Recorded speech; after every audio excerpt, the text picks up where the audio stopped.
ಯಪ್ಪನವರು ಕಾಂಗ್ರೆಸ್ನಲ್ಲಿ ಧ್ವನಿ ಇಲ್ಲದಂತ ಸೀನಿಯರ್ ಪಕ್ಷ. ಕಾಂಗ್ರೆಸ್ನಲ್ಲಿ ಅವ್ರಿಗೆ ಯಾವ ದಾಸೈ ಅಂತ ಕೇಳುವವರು ಇಲ್ಲ. ಸುಮ್ಮನೆ ನಾನು ಇದ್ದೀನಂತ ತೋರಿಸ್ಕೊಳ್ಳೋ ಸಲುವಾಗಿ ಅವರು ಸಮಾಜವನ್ನ ತಪ್ಪು ದಾರಿಗೆಳಿತಾ ಇದ್ದಾರೆ, ಮಿಸ್ಗೈಡ್ ಮಾಡ್ತಾರೆ. ನನ್ನ ಪ್ರಶ್ನೆ ಇಷ್ಟೇ, ಬಹಳ ಸಿಂಪಲ್ ಆಗಿ.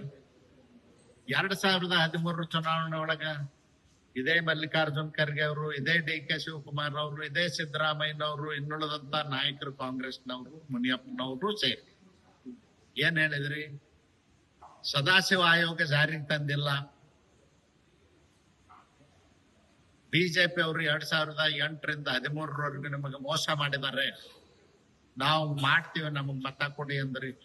ನಿಮ್ಮನ್ನ ನಂಬಿ ಜನ ಮತ ಹಾಕಿದ್ರು. 2018 ಅಧಿಕಾರ ಮಾಡಿದ್ರಿ. ಸಿದ್ದರಾಮಯ್ಯನವರು 5 ವರ್ಷ ಮುಖ್ಯಮಂತ್ರಿ ಇದ್ರಿ. 2018 ಸಿದ್ದರಾಮಯ್ಯನವ್ರ ಸರ್ಕಾರ ಸೋತ ಮೇಲೆ ಸಿದ್ದರಾಮಯ್ಯನವರು ಇದೇ ಜಾಗದಲ್ಲಿ ನಿಂತು, ದೆಹಲಿಯಲ್ಲಿ ನಿಂತು ಹೇಳಿದ್ದೇನು? ಸೋನಿಯಾ ಗಾಂಧಿ ಅವ್ರಿಗೆ ವರದಿ ಕೊಟ್ಟದ್ದೇನು? ದಲಿತರು, ಅದರಲ್ಲೂ ವಿಶೇಷವಾಗಿ ಎಡಗೈನವರು, ಲೆಫ್ಟ್ನವರು, ಅಸ್ಪೃಶ್ಯರು ನನಗೆ ವೋಟ್ ಹಾಕ್ಲಿಲ್ಲ, ಆ ಕಾರಣಕ್ಕಾಗಿ ನನ್ನ ಸರ್ಕಾರ ಸೋತು ಅಂತ ಹೇಳಿದ್ರಿ. ಅದನ್ನೇ ಇಟ್ಟುಕೊಂಡು 2023 ಚುನಾವಣೆವರೆಗೂ ನೀವು ಏನ್ ಹೇಳ್ಕೊಂಡ್ ಬಂದ್ರಿ? ಒಳ ಮೀಸಲಾತಿ ಮಾಡ್ಲಿಲ್ಲ, ಬಿಜೆಪಿ ಅವರು ಅನ್ಯಾಯ ಮಾಡಿದಾರೆ ಅಂತ ಹೇಳಿದ್ರು. ನರೇಂದ್ರ ಮೋದಿಜಿ ಅವರು ಸುಪ್ರೀಂ ಕೋರ್ಟ್ ನಲ್ಲಿ ಅಫಿಡವಿಟ್ ಹಾಕಿಸಿ ಅದರ ಪರವಾಗಿ ವಾದ ಮಾಡಿ, ಒಳ ಮೀಸಲಾತಿ ಅಂತಕ್ಕಂಥದ್ದು ಸಾಮಾಜಿಕ ನ್ಯಾಯ, ದಲಿತರಲ್ಲೇ ಹಿಂದುಳಿದಂತವ್ರಿಗೆ ಮೇಲೆ ಎತ್ತಕ್ಕಂತ ಅವಶ್ಯಕತೆ ಇವತ್ತಿದೆ ಅಂತ ಹೇಳಿ ಸುಪ್ರೀಂ ಕೋರ್ಟ್ ನಲ್ಲಿ ಆದೇಶ ಮಾಡಿಸ್ಕೊಡು. ಆದೇಶ ಬಂದು 1 ವರ್ಷ ಆದ್ರೂ ನೀವು ಜಾರಿ ಮಾಡ್ಲಿಲ್ಲ. ಕುಂಟ ನೆಪ ಹೇಳ್ಕೊಂಡು ಮತ್ತೊಂದು ಕಮಿಷನ್ ನೇಮಿಸಿದ್ರಿ.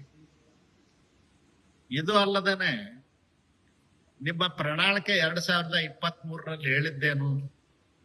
ನಮಗೆ ಅಧಿಕಾರ ಕೊಡಿ, ನಾವು ಅಧಿಕಾರಕ್ಕೆ ಬಂದ ಮೊದಲನೇ ಕ್ಯಾಬಿನೆಟ್ ನಲ್ಲೇನೆ ಒಳ ಮೀಸಲಾತಿ ಜಾರಿ ಮಾಡ್ತೀವಿ ಅಂತ ಹೇಳಿದ್ರಿ. 2 ವರ್ಷ ಆಯ್ತು, ಯಾಕೆ ಮಾಡ್ಲಿಲ್ಲ?